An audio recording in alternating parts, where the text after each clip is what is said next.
Hi everyone. So guys आज मैं 11th accounts का चैप्टर नंबर 21 स्टार्ट करने वाली हूँ, which is known as accounts from incomplete records, और it is more popularly known as single entry system. पहले तो ये पढ़ते हैं कि what is single entry system. अब तक आप ये सुनते आए होंगे कि अकाउंट्स डबल एंट्री बेसिस पे बनते हैं, और अचानक से अब हम पढ़ने वाले हैं कि सिंगल एंट्री से भी प्रिपेयर हो सकते हैं। I tell you the reasons why. Double entry क्या होता है? wherein a debit part is also recorded for a transaction and its credit part is also recorded. Her journal entry में debit और क्रेडिट भी होगा। लेजर अकाउंट्स में debit side credit side, आपकी trial balance की डेबिट और credit tally होनी चाहिए। लीगली यही एक्सेप्टेड है, कोर्ट्स भी डबल एंट्री सिस्टम ही एक्सेप्ट करते हैं। सिंगल एंट्री सिस्टम हम क्यों पढ़ने जा रहे हैं? सी, सिंगल एंट्री सिस्टम पहली बात तो बहुत ज़्यादा ईजी होता है, लेस एक्सपेंसिव होता है, इसमें आपको ज़्यादा नॉलेज की ज़रूरत नहीं होती। जो बहुत स्मॉल स्केल पे बिजनेस करते हैं ना, उनके लिए ये सिस्टम सही रहता है। वो चाहे तो सिंगल एंट्री सिस्टम के बेसिस पे अकाउंट्स मेंटेन कर सकते हैं, क्योंकि उनका बिजनेस बहुत छोटे स्केल पे है, उन्हें ज़्यादा इलेबोरेटेड अकाउंट्स की नीड नहीं होती। डबल एंट्री तो बिल्कुल प्रॉपर अकाउंट्स बनते हैं, जिसमें trading account, PNL account, balance sheet, आपको प्रॉपर प्रॉफिट भी कैलकुलेट होता है, जी gross profit, net profit, financial position, assets, liabilities, हमें हर चीज़ पता चलती है। सिंगल एंट्री सिस्टम थोड़ा सा, as the name suggest of the chapter, it is accounts from incomplete records. हमारे जो रिकॉर्ड्स होंगे वो थोड़े से इनकम्प्लीट होंगे, हम थोड़े से बायस्ड होंगे। सिंगल एंट्री का मतलब आप ये बिल्कुल भी मत अज्यूम करना कि मैम सिर्फ डेबिट साइड रिकॉर्ड होगा या सिर्फ क्रेडिट साइड रिकॉर्ड होगा। नहीं, ऐसा नहीं है। For some transactions, we will record both debit side and credit also. But for some transactions, we will record either debit side or credit side. मतलब ज़रूरी नहीं है कि हर ट्रांजैक्शन का ही सिंगल एस्पेक्ट रिकॉर्ड होगा, नहीं। कुछ का हम डबल एंट्री भी कर सकते हैं और कुछ का हम सिंगल एंट्री करेंगे। ये कैसे पता चलता है?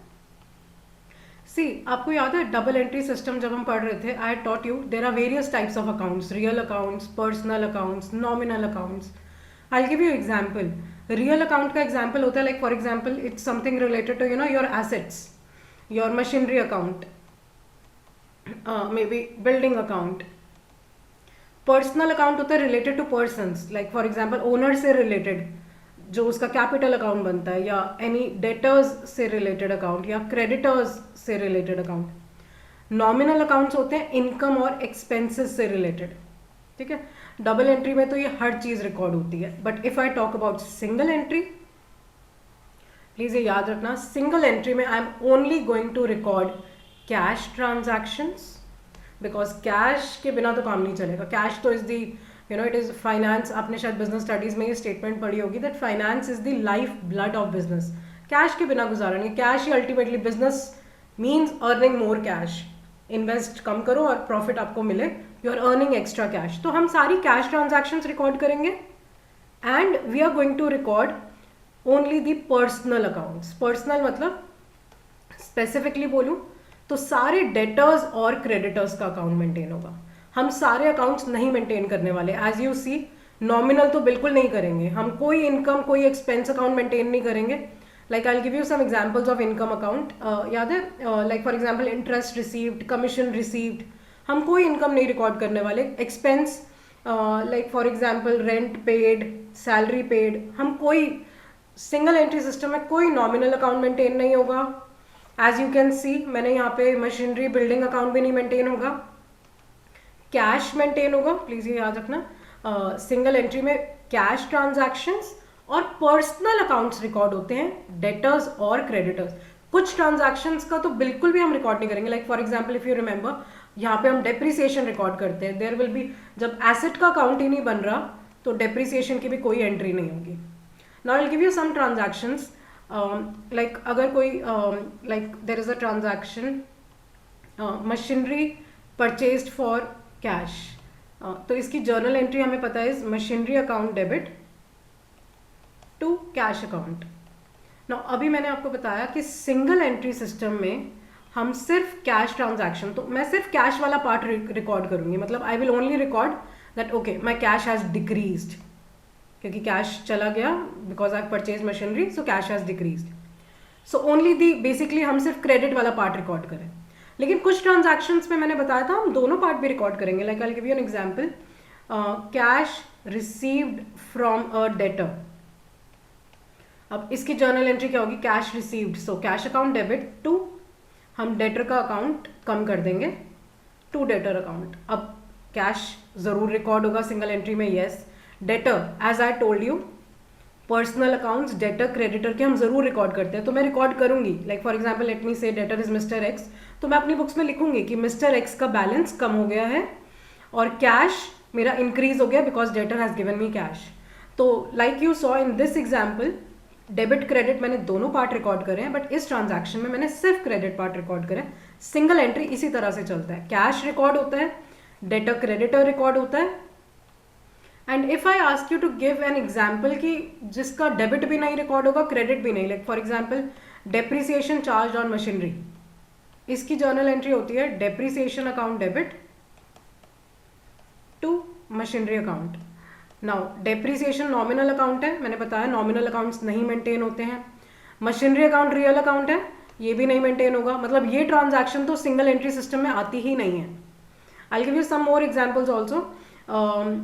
सैलरी आउटस्टैंडिंग है 5,000 रुपीज, इसकी जर्नल एंट्री क्या होती है, see salary outstanding is a liability, I will credit it to salary outstanding 5,000 and I will debit the salary account debit. Now salary account is a nominal account, expense है, nominal है, it will not be recorded.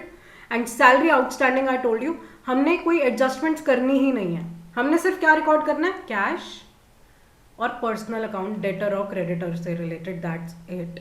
ये adjustments देर मतलब आपसे पता है difference between भी पूछा जा सकता है डबल एंट्री सिस्टम और सिंगल एंट्री सिस्टम में। सो आप एक ये पॉइंट भी लिख सकते हो that double entry system में we do adjustments for outstanding expenses, prepaid expenses, accrued income, income received in advance, but single entry system में no such adjustment is to be done। और differences हम क्या बोल सकते हैं, डबल एंट्री सिस्टम में we maintain all type of accounts, मैं यहाँ पे सिंपल ये लिख देती हूँ, all types of accounts are maintained, real हो, पर्सनल हो, नॉमिनल हो, every account is maintained. But over here only cash transactions and personal accounts are maintained. Personal accounts are maintained, personal account में debtor creditor owner का account भी, owner अपना capital account भी maintain करेगा, but nothing else except all these things. Court ये नहीं accept करता है, double entry system court does not accept it. तो अगर कोई डिस्प्यूट हो गया तो आपके ये सिंगल एंट्री सिस्टम से बनाए गए, सॉरी डबल एंट्री सिस्टम को तो कोर्ट एक्सेप्ट करता है, सिंगल एंट्री सिस्टम को कोर्ट एक्सेप्ट नहीं करता। तो अगर आपने सिंगल एंट्री बेसिस पे अकाउंट्स बनाए होंगे तो कोर्ट उसे रिजेक्ट कर देगा, आपको अपने अकाउंट्स डबल एंट्री सिस्टम से बनाने पड़ेंगे। इसमें जर्नल बनता है, लेजर बनता है, ट्रायल बैलेंस बन जाता है, बिकॉज डेबिट क्रेडिट टैली हो जाएगा, we have both aspects. But over here I can not make trial balance, क्योंकि डेबिट क्रेडिट मेरा कभी टैली नहीं होगा। जब ट्रायल बैलेंस नहीं है आई कैन नॉट, यहाँ पे तो ट्रेडिंग P&L बैलेंस शीट बन जाती है, but over here I will not be able to make, ना तो यहाँ पे ट्रेडिंग अकाउंट बनेगा, ना P&L बनेगा, ना बैलेंस शीट बनेगी। बट यहाँ पे हम पता क्या बनाएंगे, which we are going to learn, हम यहाँ पे बनाएंगे स्टेटमेंट ऑफ अफेयर्स। ये बिल्कुल एक नई चीज़ होती है, थोड़ी सी बैलेंस शीट से मिलती जुलती होती है, but still there is a difference. I tell you what is the difference. Balance sheet में जो एसेट्स और लाइबिलिटीज आते हैं ना, वो बिल्कुल एग्जैक्ट वैल्यूज हम लिखते हैं, मतलब इनफैक्ट हम तो डेप्रिसिएशन चार्ज करके लिखते हैं। यहाँ पे थोड़ी सी एस्टिमेटेड वैल्यूज लिखी जाती हैं स्टेटमेंट ऑफ अफेयर्स में। हम यही हमें सीखना है इस चैप्टर में, how to prepare single entry system के accounts.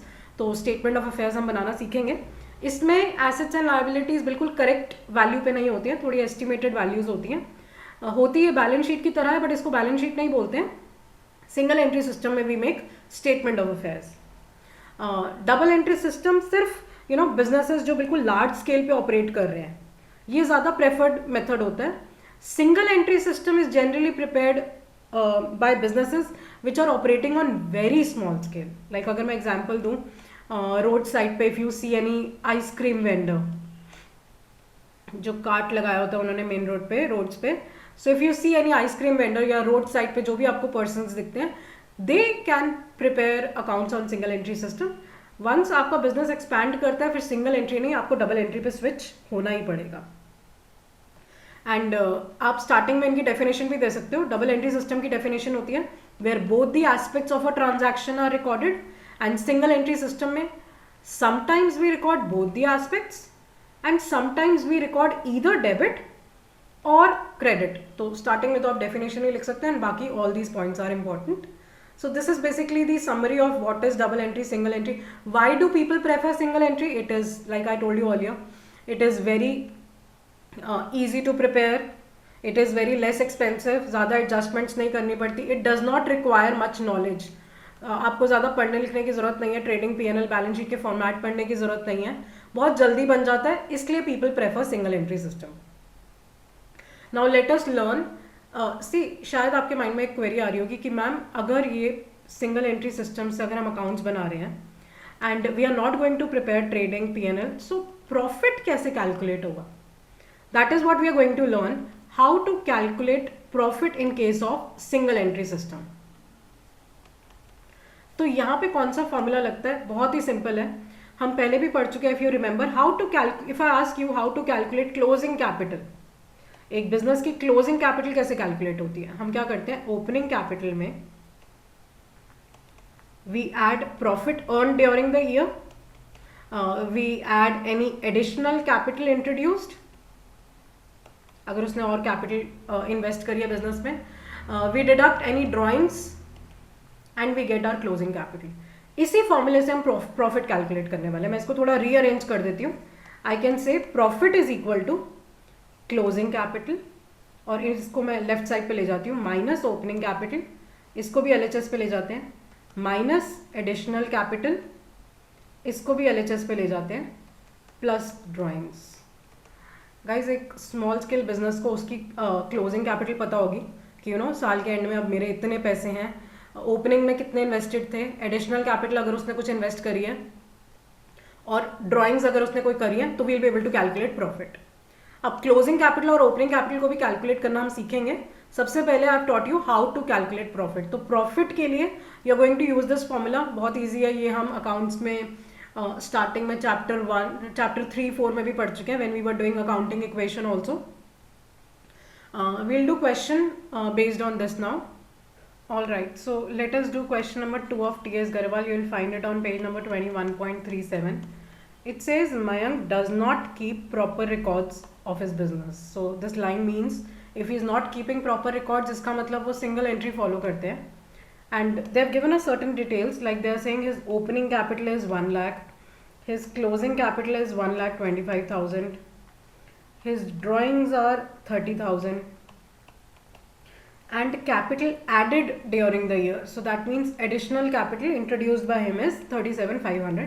They are saying calculate profit and loss. So the formula for profit is जो मैंने अभी आपको बताया था, we have to follow this formula. Profit is equal to closing capital minus opening capital minus any additional capital introduced plus any drawings.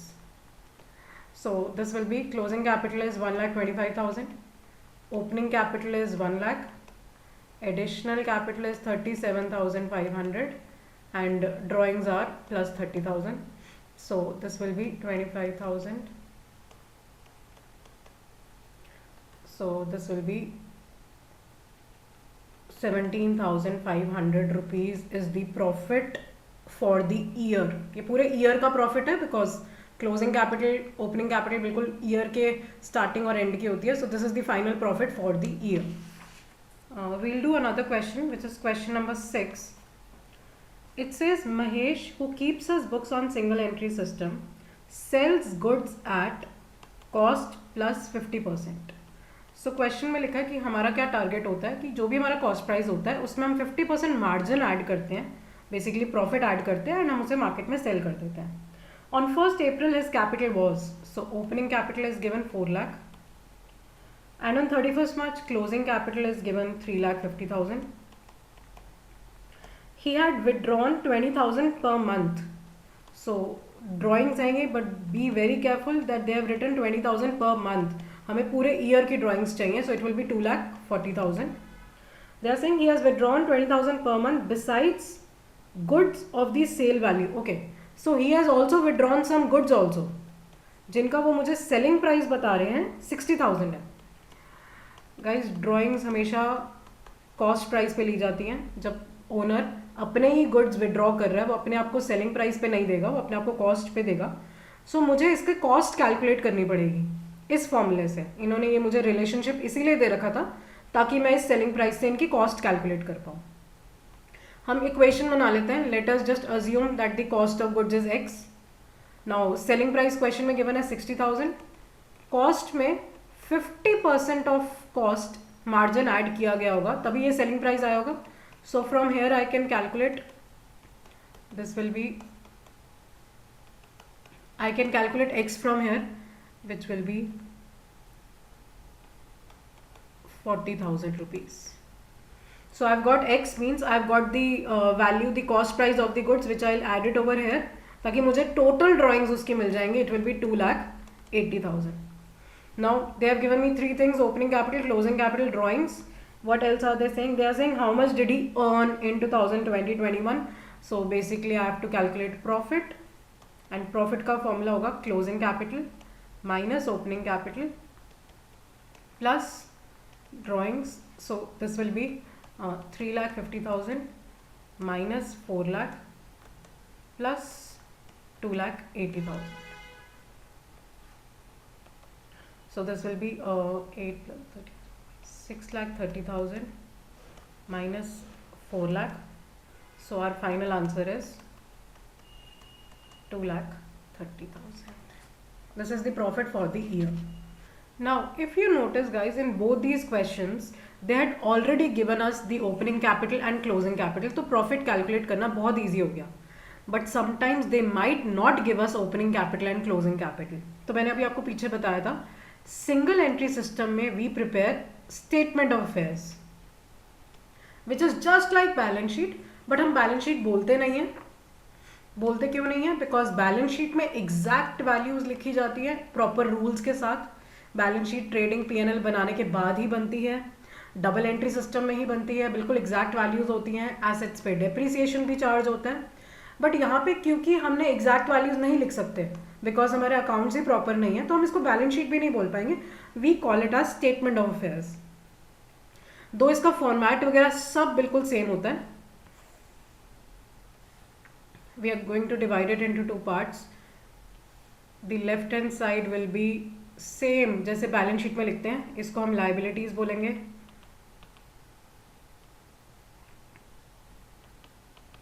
Here I am going to write assets. And this also must tally. हम liability side पे क्या लिखेंगे? Like for example, we have capital, we have any loans, we have creditors, any outstanding expenses. Asset side पे वही सारे assets लिखेंगे but they will be on approximate values होंगी. Like approximately हमारी बिल्डिंग की वैल्यू और machinery, how much investment we have और any stock और debtors, creditors, cash, bank, all the assets we'll write on the asset side and our liability side must tally with asset side. अब statement of affairs इसी को बोलते हैं, इसी तरह से लिखा जाएगा. If you remember statement of affair balance sheet में हम लिखते थे ना, बैलेंस शीट एज एट, इधर भी हम वही लिखेंगे statement of affairs as at whatever date 31 March 21 में भी. सो ये क्लोजिंग स्टेटमेंट ऑफ अफेयर्स हो जाएगी. Please note if in the question opening capital और closing capital is not given but profit calculate करना है, then what are we going to do? Prepare opening statement of affairs, मतलब एक statement of affairs बना लेना opening date की and एक statement of affairs बना लेना क्लोजिंग डेट की, ताकि आप वहां से कैपिटल कैलकुलेट कर लोगे. And once capital is calculated you can automatically calculate profit. हमने जो क्वेश्चंस करे थे उसमें तो ऑलरेडी गिवन था, तो आपको स्टेटमेंट ऑफ अफेयर्स बनाने की नीड नहीं हुई. But sometimes if capital is not given, we have to prepare statement of affairs. Let us do a question based on this. I'm going to do question number 7th of T.S. Garewal, which says, Krishan started his business on 1st April 2020. with a capital of 1 lakh. So okay, they इस question में guys they have given us opening capital, तो हमें opening statement of affairs बनाने की need नहीं है, हमें opening capital given है. However, on 31st March 21 his assets were, now 31st March को उन्होंने मुझे assets दिया, like they have given me cash 3200, stock 34800, debtors 31000, plant 85,000 which is our fixed asset. He owed 12,000 to sundry creditors. Okay, so we have sundry creditors also, and 10,000 to his brother also. Okay, so we owe 10,000 to brother also. हमने उनसे भी borrow कर रखे हैं. He withdrew 2,000 per month for his personal expenses. So basically drawings भी हमें given है, which is 2,000 per month. So please be very careful. Don't forget it to multiply it by 12, क्योंकि हमें पूरे ईयर का प्रॉफिट कैलकुलेट करना है, पूरे ईयर की ड्राइंग्स लेंगे. So drawings is total 24,000 and they are saying calculate profit. अब प्रॉफिट का फॉर्मूला तो देखो गाइज वही लगेगा, closing capital minus opening capital minus any additional capital introduced and plus drawings. Now the problem is इस question में opening capital given है, additional capital तो चलो है ही नहीं, please assume it to be nil, और ड्राइंग्स भी गिवन है. They have not given me closing capital. I will have to prepare closing statement of affairs. इन्होंने मुझे इसीलिए 31st मार्च की इतनी डिटेल दे रखी है एसेट्स की, लाइबिलिटीज की, so that I can calculate closing capital. Let us prepare closing statement of affairs. So I will write over here statement of affairs as on the date is 31st March 21. Please make proper formats.